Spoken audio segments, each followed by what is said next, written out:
ஒரு பிளேட்ல 1 table spoon எண்ணெய், 1 டீஸ்பூன் தனி மிளகாத்தூள், 1 டீஸ்பூன் காஷ்மீரி மிளகாத்தூள், 1 டேபிள் ஸ்பூன் மல்லித்தூள், 1/2 டேபிள் ஸ்பூன் சீரகத்தூள், 1/2 டேபிள் ஸ்பூன் மிளகுத்தூள், இது கூடவே ஒரு 1/2 table spoon garam masala, 1 table spoon இஞ்சி பூண்டு பேஸ்ட் சேர்த்துக்கோங்க. அப்புறம் ஒரு 3ல இருந்து 4 டேபிள் ஸ்பூன் அளவுக்கு தயிர் சேர்த்துக்கலாம். சேர்த்துட்டு இதுக்கு தேவையான அளவு உப்பு, அப்புறம் ஒரு 1/2 லெமன் பிழிஞ்சு விட்டுக்கோங்க. இப்போ இதுல கசூரி மேத்தி ஒரு டீஸ்பூன் அளவுக்கு இந்த மாதிரி க்ரஷ் பண்ணி சேர்த்துக்கோங்க.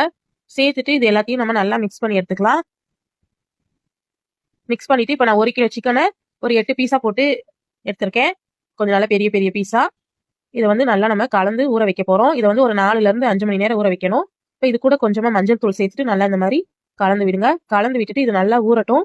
நல்லா எவ்வளவு நேரம் நல்லா ஊறுதோ அந்த அளவுக்கு நல்லா சிக்கன் சாஃப்டா நல்லா ஜூசியா சூப்பரா இருக்கும்.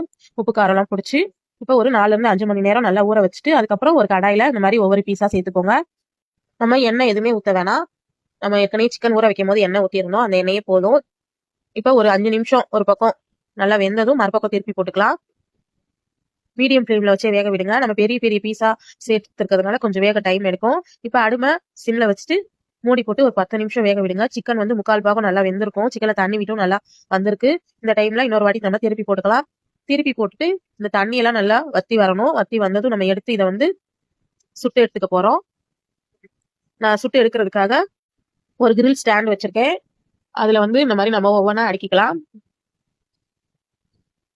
அடுக்கிட்டு அடுப்பை நல்லா ஃபுல் சிம்ல வச்சுட்டு இதை வந்து ஒரு நிமிஷத்துக்கு அப்படியே ஒரு பக்கம் நல்லா சுட்டு எடுங்க இந்த சிக்கனை. 1 நிமிஷம் ஆனதுக்கு அப்புறம் மறுபக்கம் இந்த மாதிரி நம்ம திருப்பி போட்டுக்கலாம். இந்த மாதிரி நல்ல ஸ்மோக்கி ஃபிளேவரோட சூப்பரா நம்ம தந்தூரி சிக்கன் ரெடி ஆயிடும். கண்டிப்பா ட்ரை பண்ணி பாருங்க. ரொம்ப சூப்பரா இருக்கும் சாப்பிட்றதுக்கு. நான் வந்து நல்லா ஒரு 4ல இருந்து 5 மணி நேரம் ஊற வச்சு செஞ்சேன். ரொம்பவே சூப்பரா இருந்துச்சு. கண்டிப்பா ட்ரை பண்ணிட்டு எப்படி இருந்ததுன்னு சொல்லுங்க. நான் போற ரெசிபிஸ்லாம் உங்களுக்கு பிடிச்சிருந்தா நம்ம சேனலை லைக் பண்ணி சப்ஸ்கிரைப் பண்ணிக்கோங்க. கூடவே பெல் ஐக்கானை கிளிக் பண்ணுங்க. அப்பதான் நான் போடுற வீடியோ உடனே நோட்டிபிகேஷன்ல வரும். தேங்க்யூ.